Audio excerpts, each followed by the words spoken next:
This program is brought to you by Chong Tapsilogan and Sizzlers, Access Pro Immigration Services, Ubalaba Ilonggo Wear, Porsche Store, Bacolod Wealth Experts, Cook Food and Pastries, 13th Pareya, Ritz Indian Cuisine, NIR Gun Club. Water has been a free-flowing resource since the beginning of time. But now, as we live in big cities, technically described as a gathering of large groups of individuals who cannot feed themselves, how should we contend with the issue of water? Should it just be an issue about rights? Or should we begin to confront the realities of modern times that we cannot supply water like in the olden times? This is DNX Focus. I'm Julius Maravetes. The other day, one of the significant issues or one of the major issues in Bacolod City was the signing of the joint venture agreement or the JVA between the Bacolod City Water District, the private or the local water utilities firm, and Prime Water Corporation, a firm owned by the Villars, a powerful clan in the Philippines. A lot of groups, a lot of those opposing the agreement have expressed, as expected, criticism, saying that the joint venture agreement would lead to, among others, higher water prices. I am joined today by our guests. One of them is the Assistant General Manager for Operations, Jeneline Himora. Of course, I know her back during those days. And of course, one of the members of the Board of Directors of Basiwa, the former Councilor, Monadia Hardin. Hi, and welcome to DNX Focus. Hi, hello, Marge. Good afternoon. Thank you for your guest. Thank you. It's been a long time kay Miss Jeneline, si engineer. Because, well, first of all, she has been a long-time employee of Basiwa. And I remember those days, it was with Juliana Tan. Yes. A lot of issues. Actually, union issues. She used to be an officer of the Basiwa Workers Union. Now she is with management. But anyhow, first of all, how do you actually feel about the criticisms that when the joint venture agreement was signed, this would put away water away from the reach of ordinary people? Let's have Director Hardin first. Well, as far as the criticisms are concerned, we feel that it is the right. Anyone could just oppose or anyone could criticize. But as far as the board is concerned, because this is purely a decision of the board, with the entering into the joint venture agreement is the decision of the board of directors of Basiwa. We feel that it is the best thing that we could do in order to better our service, especially that Bacolod City is fast growing with all these subdivisions, with all these expansions, with all these communities gathering together asking for a connection from Basiwa. Presently, we are only servicing about 54% of our population, and there are a lot of complaints coming from these concessionaires. So the first thing that is being considered by the board in entering into this joint venture is the services that the concessionaires, the people of Bacolod, deserves. And looking at the programs that we had, the budget that we had with the district, we could really say that the internally generated funds of Basiwa could not finance the needed capital expenditures to keep track with the development of Bacolod City. And that is why we clearly acknowledge that we need help, and the help that we get is also introduced by the government. This is introduced by the government through NEDA, the joint venture, and we just followed the 2013 NEDA guidelines in entering into this joint venture. But why did you not choose other financing options? For example, later we'll go into that. But first I'll have Engineer Himora. You found yourself opposite former union members The last time I saw you, you were also outside the Basiwa office. Nag-intra sa protesta. This time, you are the one inside, and then you have former friends actually outside the office. Anong pamatsyag mo? Actually, Jules, ever since, my heart is for the interest of the water district. And even before, we had some oppositions on the Phase 3 project, not because of the project itself, but because of how it was entered into. And history would, if you would review history, some of the problems of the Phase 3 project was brought about by that process when the project was entered into. But we were never against the development that it could bring the water districts and the consumers. For this project, it did not came out just overnight. This entering into a joint venture, that the strategic direction that I took board, because it was a product of a intensive study. Way back in 2016, 2017, we had a strategic planning with the key officers and the employees of the district, and then we also did business planning, and all the threats and all the weaknesses of the water districts all pointed out that we have to strategize ourselves, the usual SWOT analysis, that we would turn these threats into opportunities. And what are these threats? As we all know, the operations of the water districts are no longer exclusive. Anybody can join now the business of distributing water to a city, to a municipality, or even to a small community. With this, and with our very limited financial resources, because as you know, as a water district, we do not receive any subsidy or budget from the national or the local government. All that is available to us is our internally generated fund. If we are not to take up loans, we could not finance the massive financial need that needs to do all this, to finance all these projects for our improvements of the existing system and the incoming developments in the city. So with this strategic planning that we have, time and again, partnering with a private firm through the PPP purview provided for by the government has came up several times in this SWOT analysis that we had.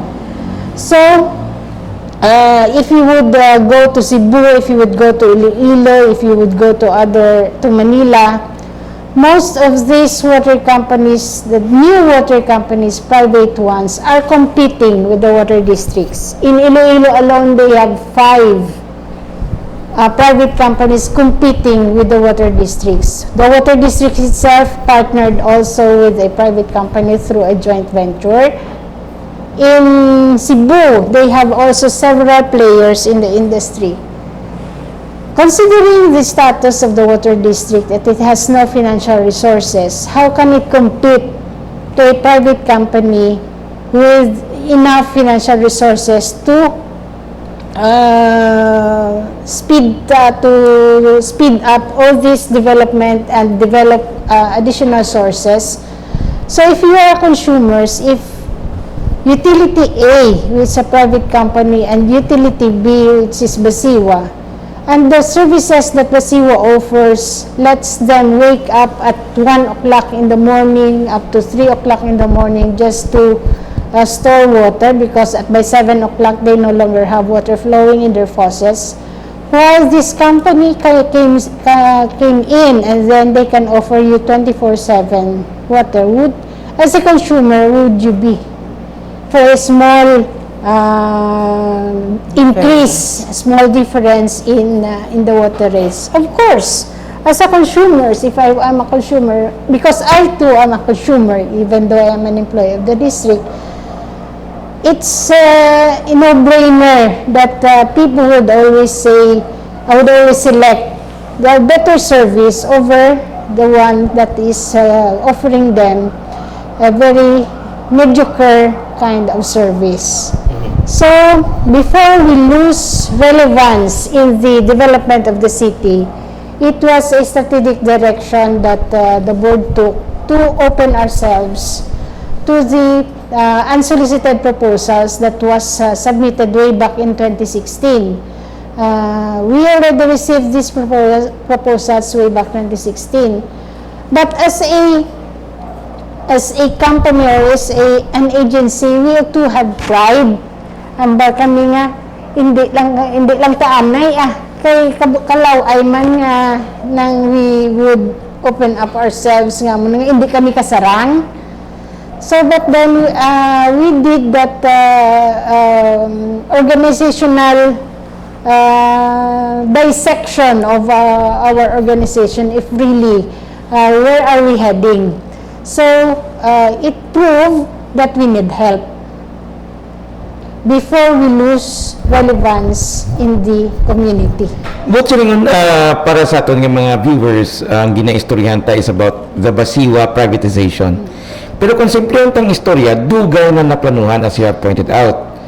Kag ining mga tao nga ibanding nga well represented ang tanan nga sectors during your strategic planning. The strategic planning was employees. only for the Basiwa as an agency. Okay. What I mean, Employees. ang mga employees were also represented sa Yes. nga strategic planning. Meaning, ang union kabalo sini all along. Yes, Since 2013. 2016. 2016 and then may nagsinulod nga proposal. Pero ang pinakapamangkot I think sa nagalantaw subong is nga privatize kamo. Pero ina gani discuss ta pa because as you have pointed out, pwede man lang gani nga wala basiwa mo nga matukod diabe ang lain-lain nga mga water That's right. suppliers or providers or water utility companies or firms. Pwede nga later on ang basiwa wala na. It could be possible. Okay. It could die a natural death. Ay tuod, pero istoryahan ta na ikaron. Lain pag yung istorya nga kung nakabati kita sa tinaga nga privatization, do ginakulbaan mo ang tao kay because they say nga it will lead to higher prices. Matabogin man na. Pero nano ang wala subong ang ginabakal ta nga pagkaon naliman sa private nga mga kompanya. Halin man. Well, anyway, karon dugay-dugay. Let's go anay sa serbisyo kabasiwa. Pila ka barangay subong ang ginaserbisyohan kabasiwa haw? We are serving 61 barangays. 61 barangays. Pila lang ginang mapatubian ta? Actually, we are serving 61 barangays but hindi tanan nga mga purok-purok ara accessible kita. Although our water mains are already laid around the 61 barangays. Population-wise, we are only serving around 50 to 54% of the total population of the city. Ang ginaistoryahan ta is around 600,000 Yes. Bacoleños. Yes. So 54%, So, 51 50 to 54. Because we are now serving almost 59,000 connections. So times 5, amo na siya ang average number of persons in a household. So may dlaga na siya mga almost 300,000. Katunga lang Katunga lang.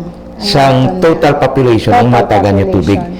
Tong magambal na tubig, hindi lang tubig ha, kundi limpyo, Potable.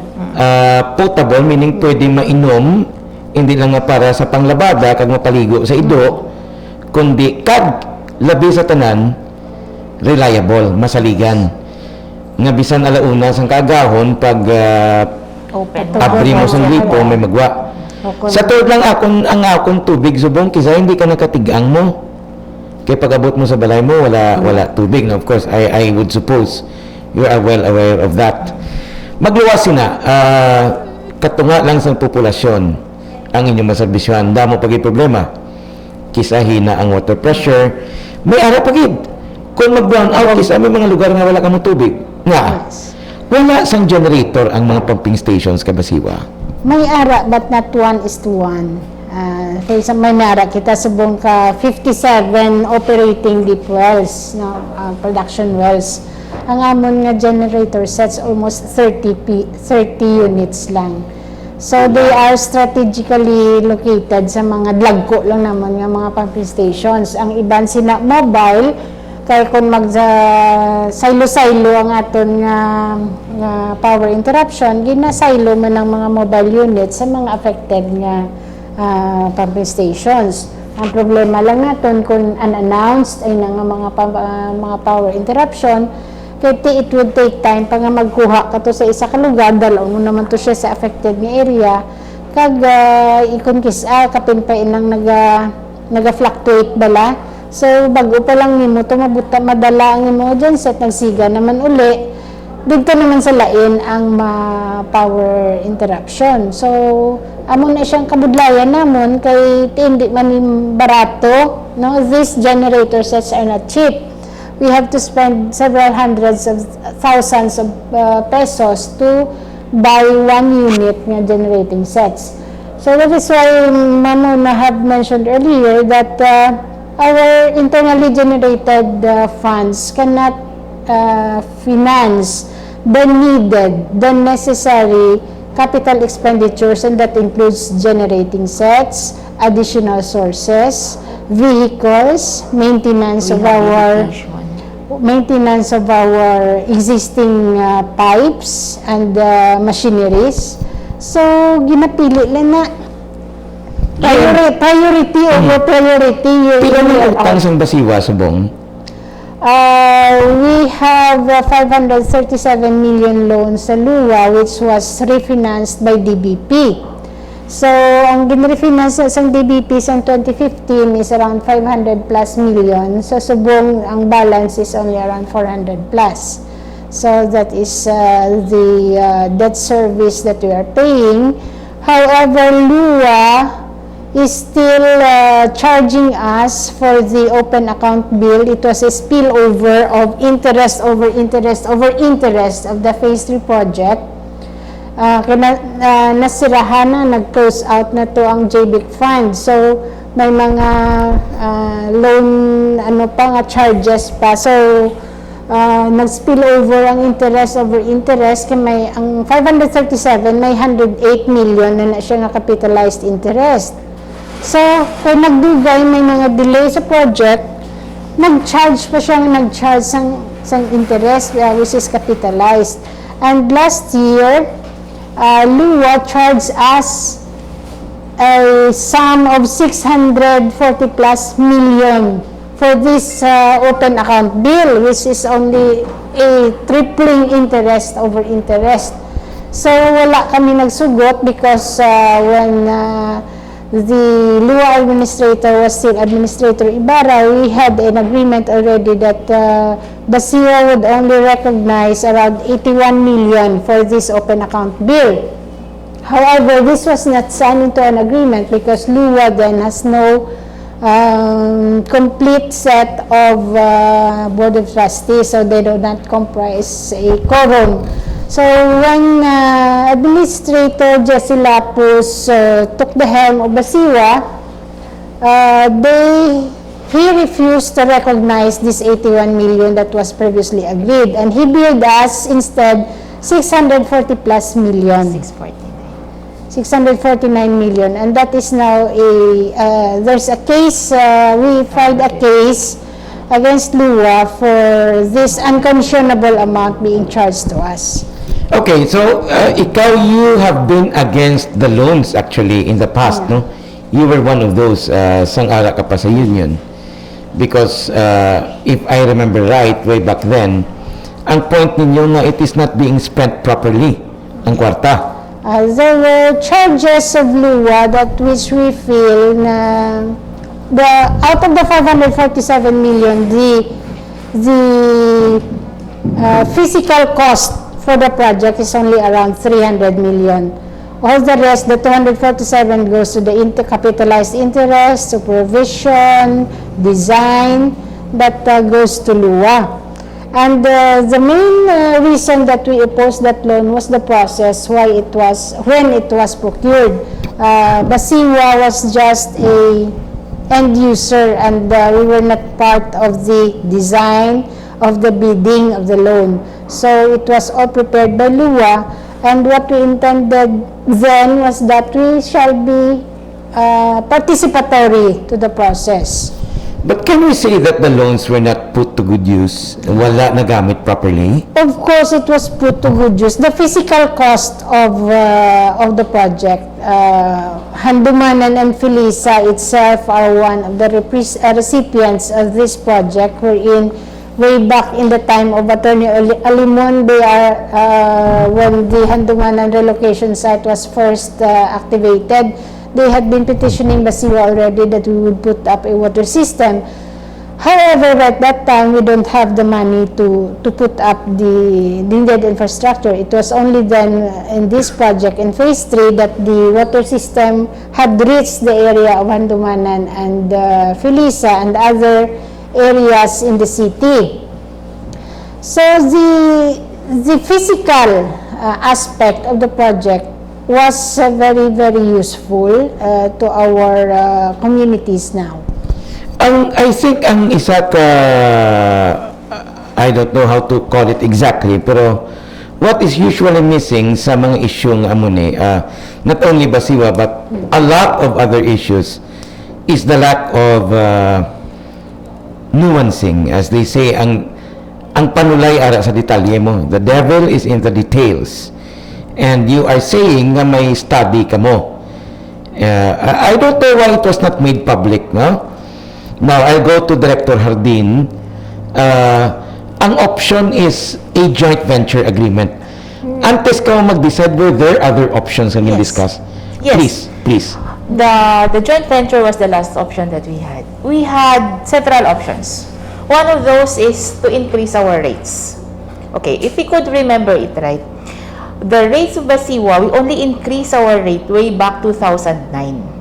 So meaning from 2009 to 2020, that's about 11 years, we did not increase our rates. So meaning from 2009 to 2020, our rate is pegged at 208. Pero if we could, Wait, excuse me, 208 for the first 10 cubic meters. Okay, that's the minimum. All right. And that times 2 for the commercial. So anyway, if we will just look at history from 2009 to 2020, how many salary increases do we have? We have SSL 5 na. Am I right, Ms. Jen? Yes. 5. So that's about 5 tranches of increases in salaries. And we cannot say no that we will not increase the salaries of our employees because that is mandatory. And we are government. So salaries nag-increase, cost of fuel increases, electricity, materials, everything increased. But what the district did is the district absorbed everything because we did not increase the rates. Ang amon lang yung bread and butter is the payment of bills coming from the consumers. We wanted to increase the rates, yes. By this time, siguro mga third tranche na tayo sa increase per our study. Pero LUWA did not grant us the rate increase. Why? Since 2015. Since 2015, because as Ms. Jen mentioned, we still have that open account bill that is still unsettled until now. And as she mentioned, there is still a case filed in court against that open account bill. Wait, excuse me. When you say na ang LUWA did not grant the increase, it's because may utang ka mo. Yes. Ang May Basiwa. unsettled Open account bill. So kung hindi ka mo kabayad sa utang, hindi magpa-increase ang LUWA. Okay. Well, interesting. I would like to stress this out that the final say in the increase in our rates is LUWA. So no matter how hard, how noisy we are in trying to increase our rates, if LUWA will not grant the rates, then there is no rate increase. So first option is impossible. We jump to the next option. We can always look for loans. But considering if you are sitting as one of the board of directors, you look at the history of your loans, especially with LUWA, that it was even refinanced by a local bank in order to pay it and lessen the interest. And you still have to charge interest, and those interests will still be pegged, added to the supposedly interest rates, supposedly tariff that we will be having with our consumers, and because of the history of our loans, so we might as well say na hindi siya pwede. The third option that we had is the JV. I would like to stress this out. This is not privatization. Because when we say privatization, it was wholly operated by a private company. But this is a joint venture between a private company and a government entity. So during this scheme, in this scheme, there is still Basiwa. We are still there with all its board of directors, with its managers, and with its employees. And there is this joint venture company that will take care of the operations of Basiwa. So this is the privatization. We took this this opportunity that was also introduced by the government. So as I mentioned earlier, this was introduced by NEDA, and all the guidelines that were in the 2013 NEDA guidelines were being followed in this joint venture agreement. I'm not so sure kung sa issue sa nag-oppose if I've been seeing Facebook posts and a few press release here and there, pero I don't know if it's really opposition to the joint venture agreement per se or opposition to prime water. Kay duha ka bagay nimo. Some are saying ang Villars, ang prime water is not a good service provider. That's one. Number two, may nagasiling nga ang joint venture agreement basically is a privatization sang Basiwa. So, duha ka issues if you come to think of it. Pero wala naging sang butang tabi, nag-refinance ka mo, nag-utang ka mo liwat. Anong matabo? Way back to Basiwa prepared a 5-year business plan. And in that business plan, for the next 5 years, that was 2017. 17. 2017. Management identified as about 2-point-something billion to finance the development of... The 5-year development. 5-year. That's only the 5-year development of Basiwa. Pero naguhol na kami. We need 2-point-something billion to finance the 5-year development of Basiwa. If we try to look at our operation now, Jules, kulang gidya kami sa system. Ang amon nga mga tubo, ang iba na ang mga tubo way back sa Yulu Water Works pa na mo need na i-rehabilitate. Damo sa mga barangays nga nagapangayo sa amon for connection. Kag hindi na siya namon mahatag. We need to develop, we need to expand, we need to look for other water sources. Those things, those are capital expenditures na kinahanglan namon i-address, but we do not have the needed money, budget, to finance all those things. Pag mag-loan kami, I don't think any government bank would give us 2 billion for that matter. By that time, we have to understand our situation. We are government. Sa simpleng istoryo, kulang ka mo cash. Kulang kami cash. Kulang kami funds to finance the needed development. Excuse me, Director, para i-clarify ito lang. When you say capital expenditures or CAPEX, sa simpleng istorya, dinalagkuan nga kantidad ng kinanglan, hindi pwede mautay-utay. Yes. Example, mailis tubo. Correct. Sa Bilong nga Bacolod, pila ka kilometrong tubo sa aton? More than 16 kilometers. 16 kilometers. So, but siningon, halin bata pakadto sumag, do amo na kalaba. Yes. Pero It's siyempre, spreading also. tiyog, halin sa Bilog nga Bacolod, 16 kilometers. Mga pilang gaston sina? For the repair and maintenance of our existing system to reduce our non-revenue water, we have programmed it, we would be needing around 250 million pesos. Dira pa lang. Sa dira pa lang. And added to that, we also need to expand to some of the communities that are yet far from our existing Mga lines. barangay, puroks. Sa mga purok-puroks na nga mga interior puroks. And we also need to rehab some of our sources. Kaya ang aton iba nga sources, phase 1 pa na 1970s pa. So, ang economic life sang isa ka deep well is only around 15 years. So, if you would consider that number, halin sa 1970s up to now, fully depreciated na naangamon yung mga sources sa iban. So, kinanglan ta, number 1, islan ang tubo. Yes. So, May rehab kita sa aton existing lines. Existing lines. And then, ang kuluwaan pagid sa tubig. Ang aton pagid nga mga water sources. And of course, ang aton nga operational expenses kaya with the increasing prices of commodities in our day-to-day supply needs, tako naman ang aton kinanglan sa OPEX, not only sa CAPEX. Ang sa OPEX na yeah. I go back to Director Hardin. So 5 billion ang kinanglan. And That's 2 billion for the next 5 years. 2 billion for the next 5 years.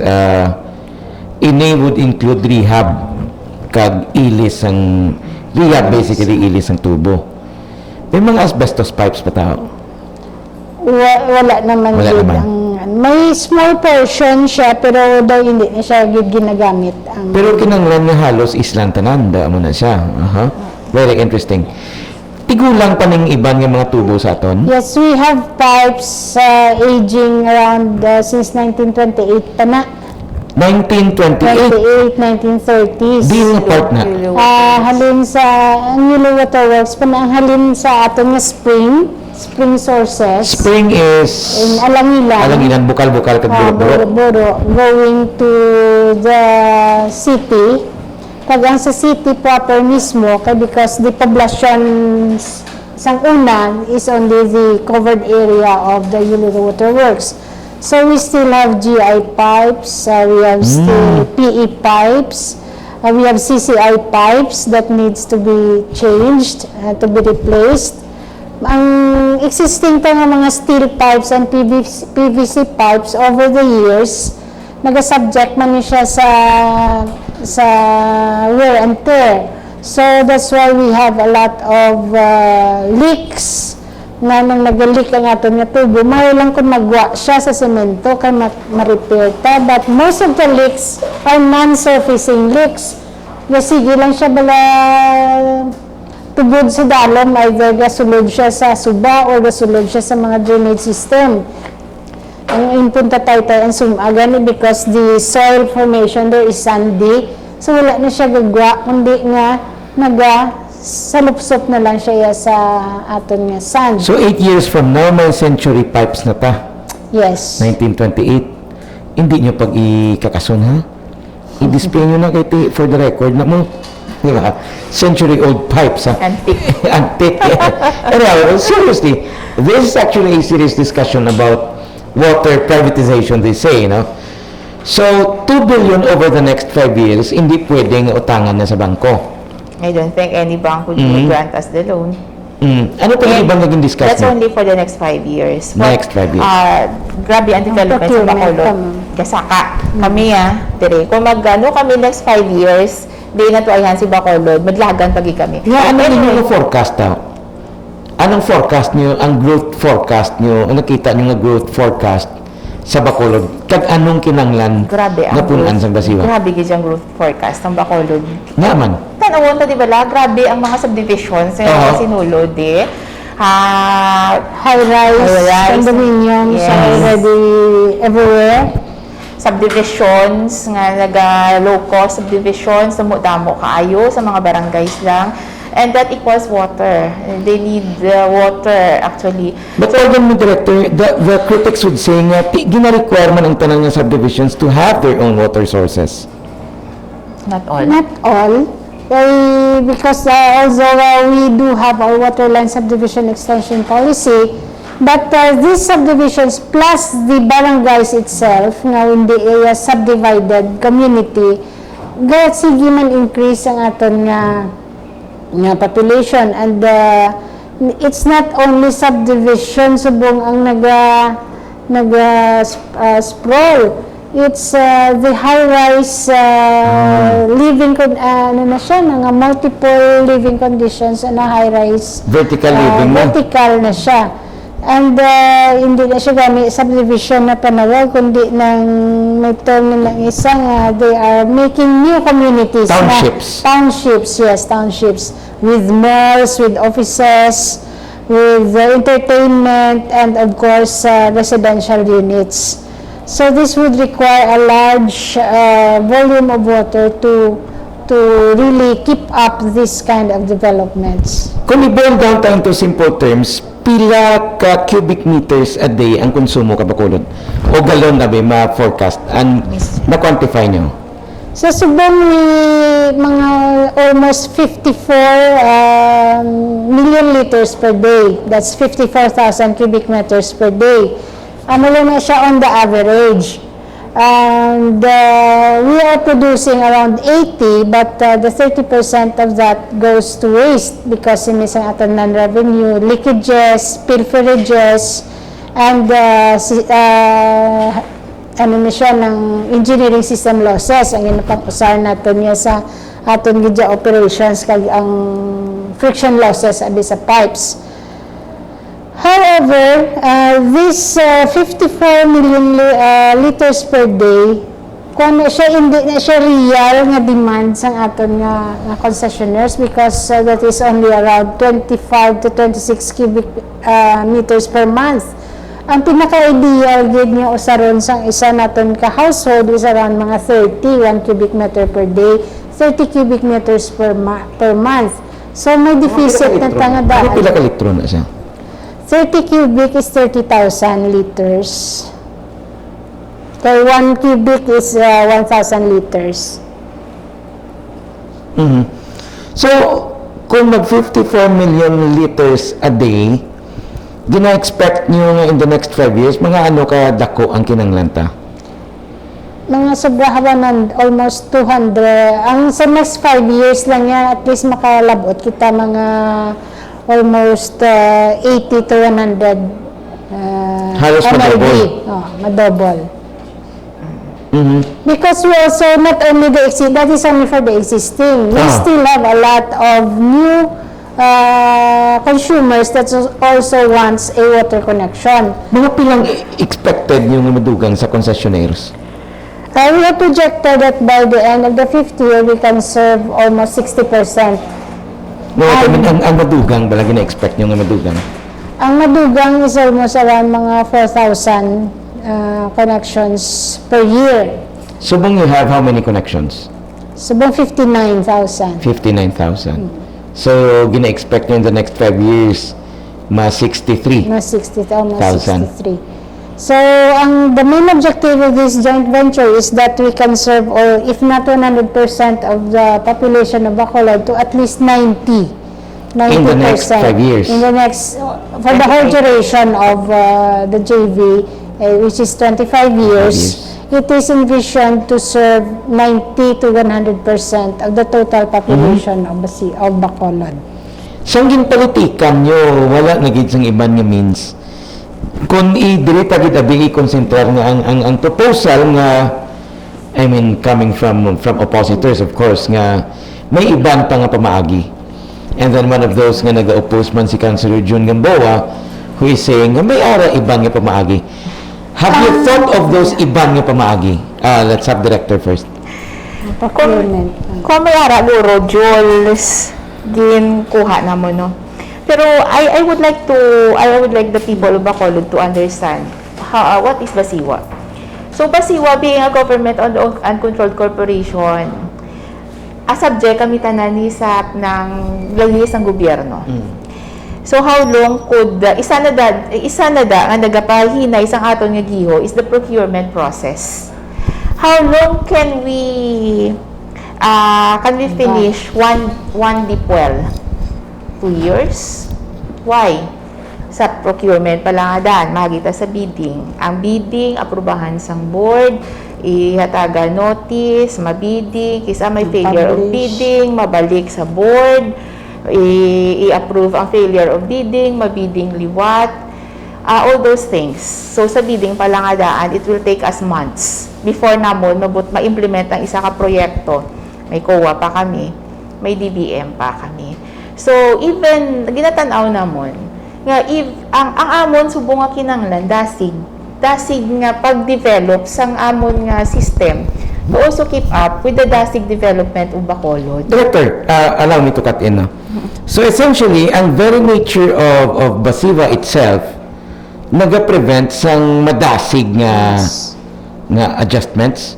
We could say that. Government-owned and controlled corporations. Yes. A bit about GOCC, magambot ka GOCC, but silingon nga it is not a private company. No. It's a government-owned and controlled corporation. We are under all government regulating agencies like our Procurement Act, our DBM, our COA, Civil Service. We are under all those things.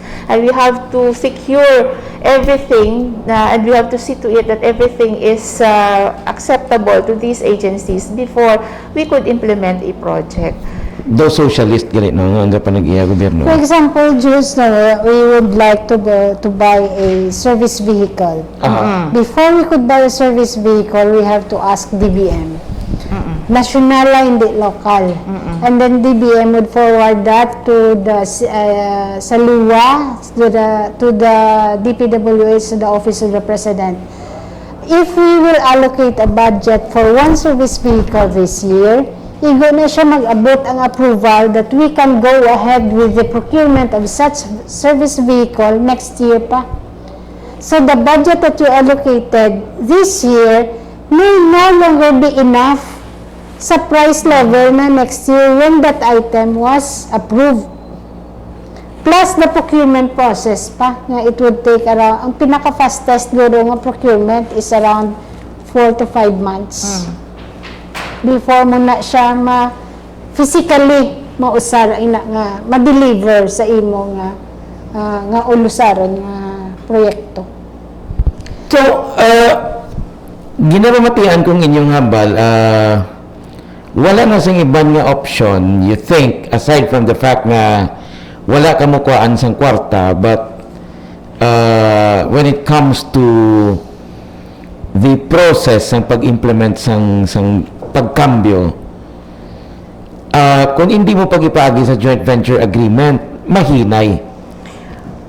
The board thinks that it is the best option given the circumstances. Okay, ang again, those who criticize or against the joint venture agreement, nagambal nga hindi transparent ang process. Nanong ginistoryahan ninyo? Can you outline in 3 or 4 major points ang basis nga you went for the JV? We went for the JV. Hindi na siya overnight drills, We really considered everything.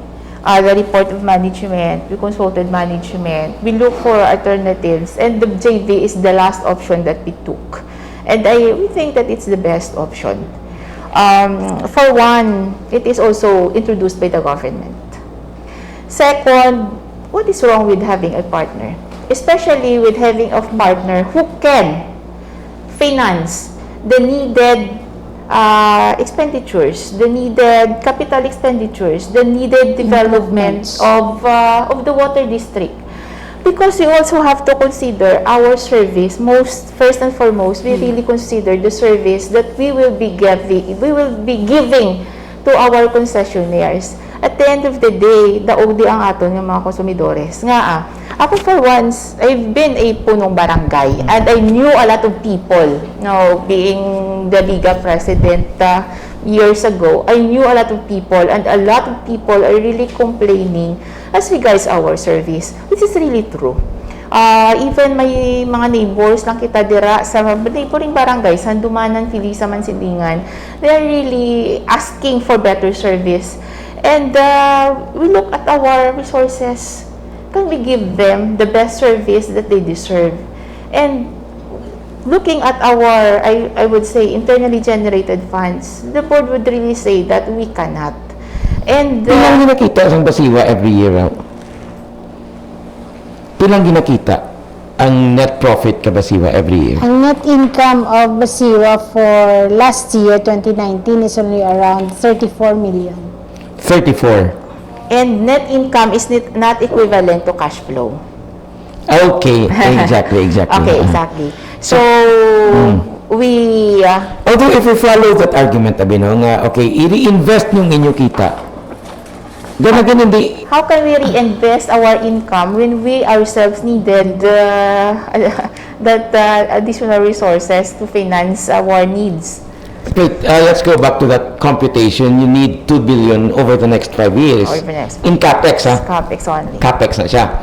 So meaning you should have that amount nga bilog.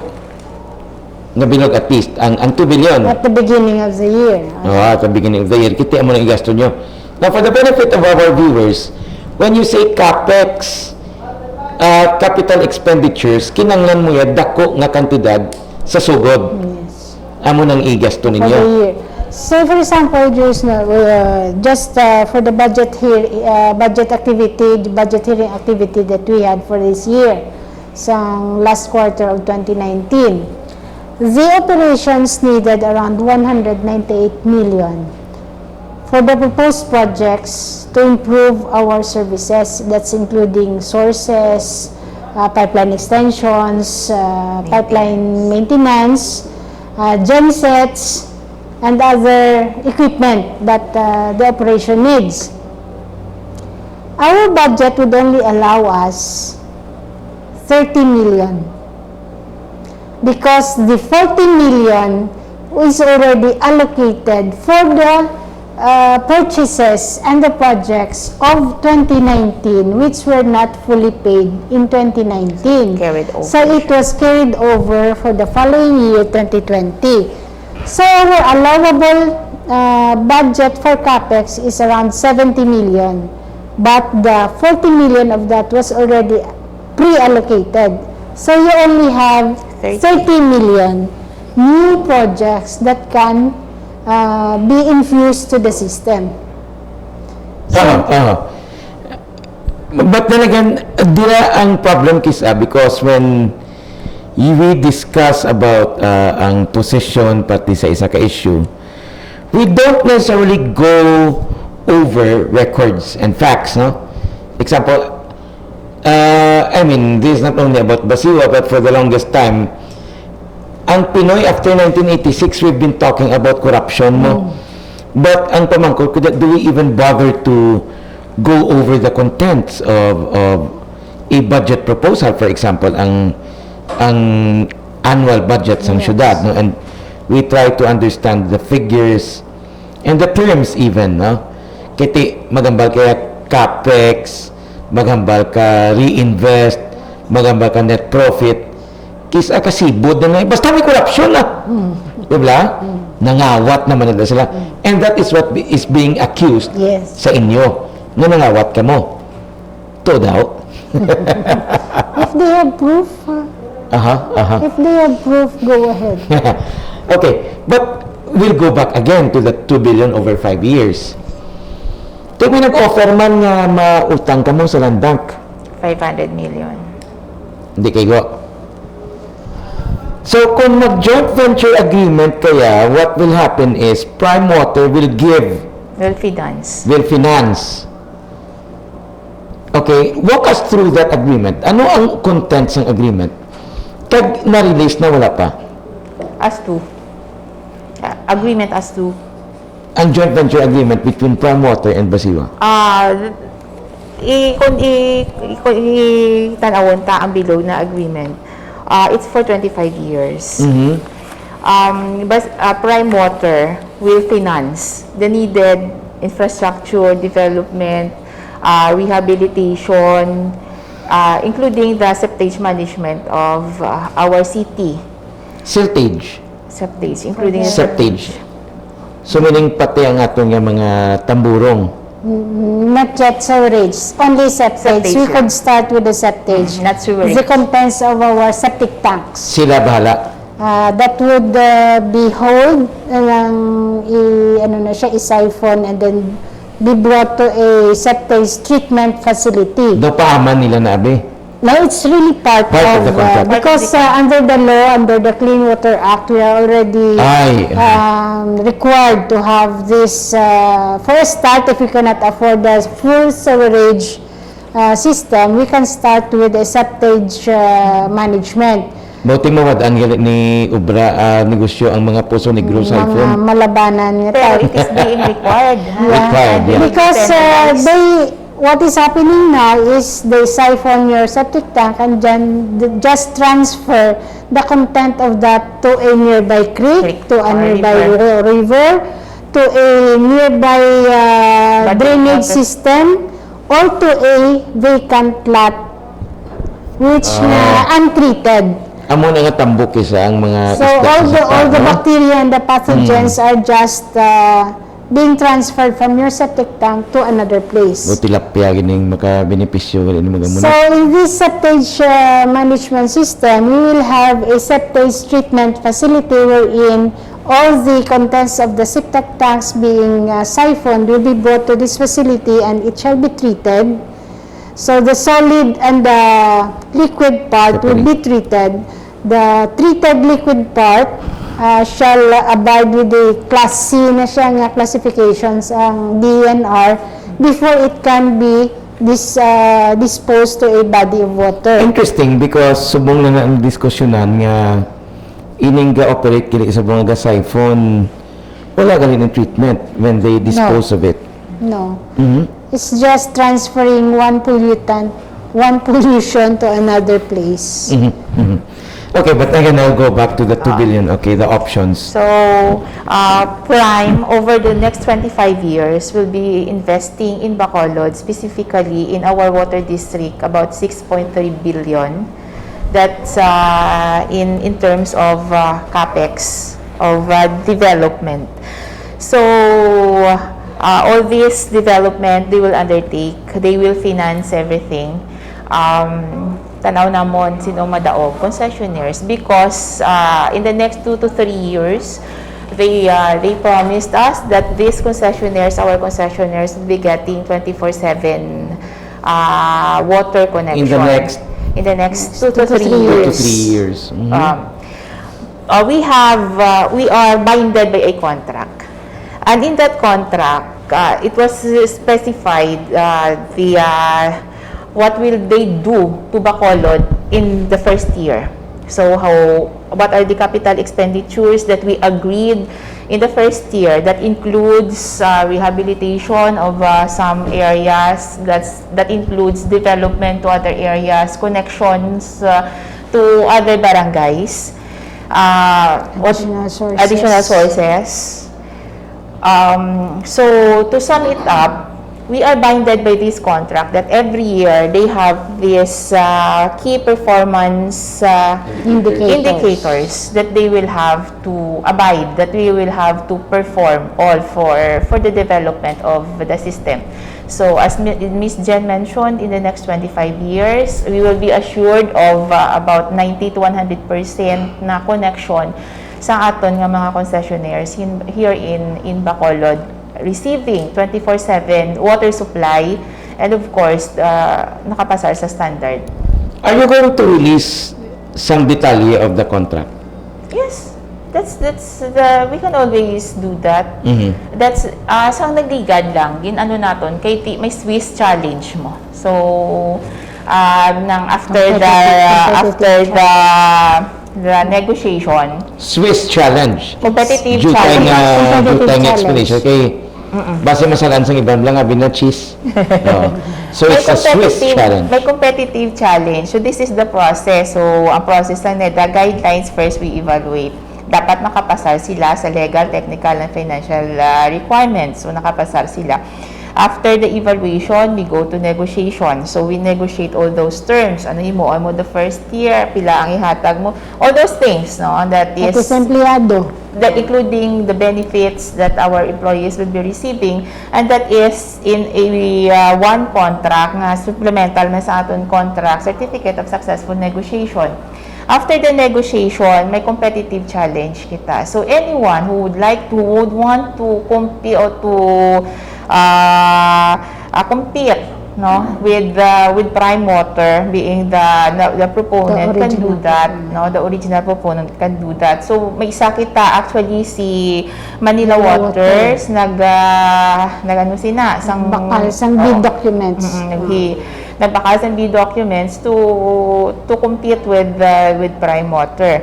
Although as per the recommendation of the Joint Venture Selection Committee, may mga wala na pasaran si Manila Waters. So after sina, we finalized the agreement. We sent it to OGCC for review and opinion. No. So amo na siling nila may mga question nga subong lang nga COVID subong nga bago kamo yan napirmahan na iging taon yung gidyangan sa COVID, no. So ang sa bata namon, we go through the process. Actually what we did is about almost siguro 4 years na subong before makalambot kami sini. And we gave the documents to the Office of the Government Corporate Council way back February, Ms. Jen. Yes. And na COVID, no? So supposedly OGCC only have a month to review and to give its opinion, but because of the COVID na na-ECQ kita, so the review and the opinion of the Office of the Government Corporate Council was only given to us last June 23. But can we have copies of those documents? Of course. Okay. All right. Say good, no? Those are public documents anyway. Exactly. We signed a government agency signed it, and it is it is for the public documents. also to Okay, ask lang. Katuta, we have been talking about the process and then ang need to improve the facilities of Basiwa na established na halos na. Ang next na pamangkot na mo ni, anong matabo sa mga empleyado? Pila kabilog na sila? We have around 300 regular employees. Mga na sila trabaho? No. Ano And matabo? we have around 200 job order personnel, office-based and project-based. In the contract and during the negotiation, all the employees, if they will not avail of the retirement plan being offered, will be automatically absorbed by the Automatically? promoter. Yes, automatically absorbed. Meaning hindi na sila mag-apply, hindi na sila magpa-interview, wala. The application and the examination are just for getting their profile. HR purposes. HR purposes. But if you have a 10-year length of service in Basiwa, and during the commencement date of Prime Water, where they will now be in charge of the operations, automatically your length of service with them is 10 years and 1 month. And 1 day. So kung 10 years ka na sa Basiwa, mag-carry over. So, carry over ang tenure. Ang tenure mo and length of service mo as a government employee sa Basiwa will be carried over to the company of Prime Water. May nag-avail, wala? Wala pa. Kahit sa Wala. sinita man lang. We still have a 90-day transition period to settle all these accountabilities and the final decision of the employees and what they would want their employment would be. So in other words, if you are a permanent employee, you have two options. Whether you retire or you be absorbed or you apply for Prime Water. If you opt to retire, you will be paid by ERIP.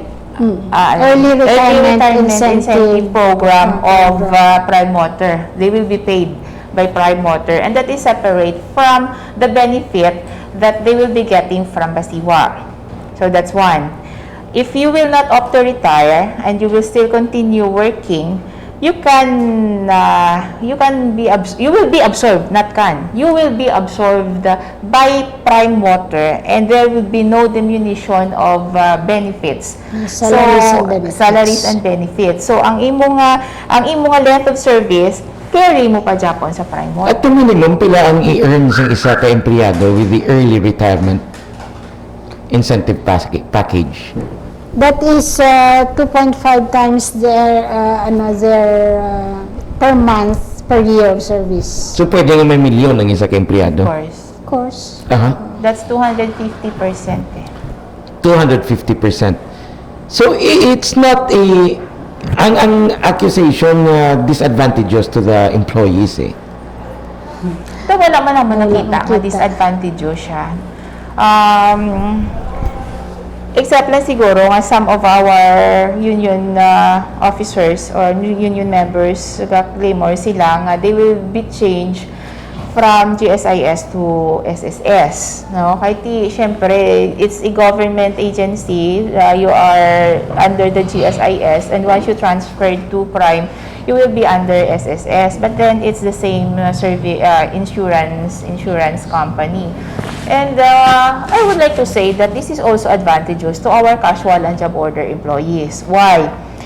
There are a lot of job orders in our job order employees in Basiwa that's been there for so many years, 10 years, 9 years, 11 years. May Pero 18 here, years may yan 18 eh. years. May Pero here 13 in Prime, if you are a casual or a job order na may 4-year course o 3-year course, natapos mo. Damo kami na, may mga JO, kami nga mga engineers actually may mga kurso. So Prime will be giving them an exam.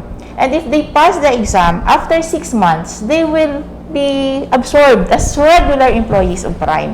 So what will happen kung hindi kayo nakapasar o kung hindi ka 4-year or 3-year course na graduate? What will Prime do? So, ibutang ka nila sa ila service provider, you will be still receiving the same salary or much higher than what you receive here in Basiwa. And after 6 months ka Probationary nag-probate ka period. dito sa service provider, you will then become a regular employee of the service provider. Meaning, you will enjoy the benefits, all the benefits of a regular employee, fact that you are not enjoying at Basiwa. So, may SSS ka, may pag-ibig ka, may PhilHealth ka, may 13th month ka, may bonuses ka. Because you are already a regular employee of the service provider of Prime Water. Na-communicate ni properly to the workers or not? Yes. In fact, last Thursday, we called an orientation, a General Assembly, separately with Prime Water there to explain all these things to our employees. On July 27, That's February, July. last year. Bali 2 times na Two siya times, na-explain sa aton yung mga empleyado.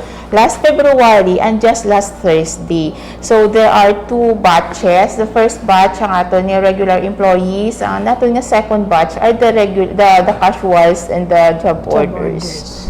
Okay. So, it depends actually on perceptions because the definition of advantageous and disadvantageous is up to subjective interpretations. Depende sa perceptions ng tao. But let's go to the obvious question. Most of all, sa mga concessionaires. Konsumidor, mamahal ang tubig, hindi? Of course, even with Basiwa or with this joint venture, eventually, my water rate increases gid nga matabo. Under this joint venture agreement, on the first year, wala na siya sang. So, meaning, kung nga mo nga commencement date is November 1, 2020, up to November 1 of 2021, the same. 208 lang Japan. 208 Japan. And on the second year, 2021 November up to 2022 November, ang idugang lang sa rate natin is VAT. Ang 12% VAT. That's Just like the government. magbakal ka hamburger, may VAT man na siya. Magbakal ka sigarilyo, may VAT man na siya.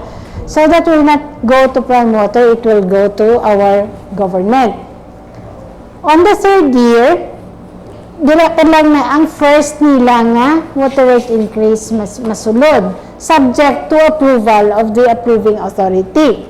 30% amo na siya. So bali 2023 na siya masulod. Ang next na water rate increase would happen on the 6th year, 2026 November. That is another 20%. Ang last na water rate increases sa sininga kontrata is on the 11th year, that is 2031. Ang increase is only 7%. Amo na siya for the entire duration of the joint venture agreement, only 3 water rate increases ang matabo sa aton nga kontrata. Sa sunod sa And all- 25 years. And 25 years. Three increases lang. And all subject to the approval of LUA or whatever approving authority would be required by the government during that time. And ang increase sa balayran sa tubig would become as natural as the increase sa balayran sa pagkaon, Yes. sa bulong, and what have you. But I don't know if this is more of an ideological issue because pwede mo lang tawag ng issue as an ideological issue nga. If it's a private company, ang ila orientation is not service but profit. Well, of course, that might be true. But should it remain that way? I mean, if we look at government operating Basiwa now, hindi gyapon ka trespasser. I mean, it cannot substantially meet the requirements of a growing city. Yes. Mhm. We cannot catch up with the development Mhm. of a highly urbanized city. Pwede mo na engineer and director nga, we can actually debate about this on ideological terms eh. We can say, general na lang bla, without having to go through details. Pwede takahambal nga ti sa kapitalista nga sistema, ang ganansya ya ang tuyo sang private company. We can debate about that endlessly. Bisan hasta pabuwas, hindi bla? But at the end of the day, ako yung ginapamangkot ko lang is, how can you actually improve your services? I'm sure na may gabuyayaw sa akong subong, but then again, I don't care because this is a discussion about how to improve services. And as I have pointed out sa pagsugod sa nga programa, we are a city. Pwede ito sa una nga libreng tubig sang gabahag pa lang ang tao. I mean, to be frank about it, it's a free-flowing natural resource. Pero sang gabangkaw pa lang taguro kagadala pa na ba? Kaunta pa ka. Subong a city has its own demands. But anyhow, thank you so much for being here. Would you like to say anything? Kasi may nalimtan ko ipamangkot. May gusto ka mo ibilin sa aton ng mga viewers. So, ako in behalf of the Board of Directors, we have taken this step because we believe that it is right and this is the best that we could do to improve the services that we will be giving to our concessionaires. So, we will accept. A lot of people will criticize. A lot of people will oppose.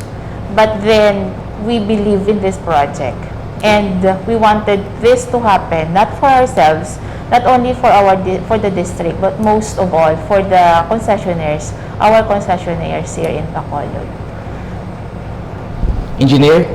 Yes, Jules, thank you for this opportunity. And when the board created the Joint Venture Selection Committee, wherein I am one of the member, we were first and foremost told by our chairman that in the process, you have 3 things to remember: the district, the employees, and the primary is the consumers. So all these 3, the district, the employees, and the consumers, were in our minds when we negotiated for this joint venture activity of the district. We need to protect the employees, and I think they are protected. We need to improve our services for the consumers, and I think we have done that with the minimal possible rate increases, and the district before we lose to the trending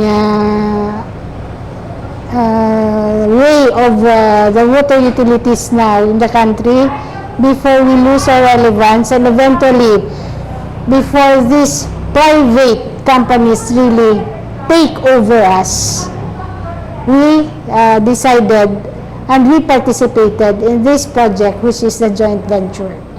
So, as member of the Joint Venture Selection Committee, I can say that we did our best in getting the best opportunity under these times for the Bacolod City Water District. And that was Engineer Jeneline Himora, Assistant General Manager for Operations, and Director Mona Dia Hardin of the Bacolod City Water District Board of Directors. Tell us what you think. Comment down below or send us an email at jdm@dnx.news. With Dana Berhit, Rodney Harder Jr., and Banjo Sehinolan, Julius Maraveras, good day.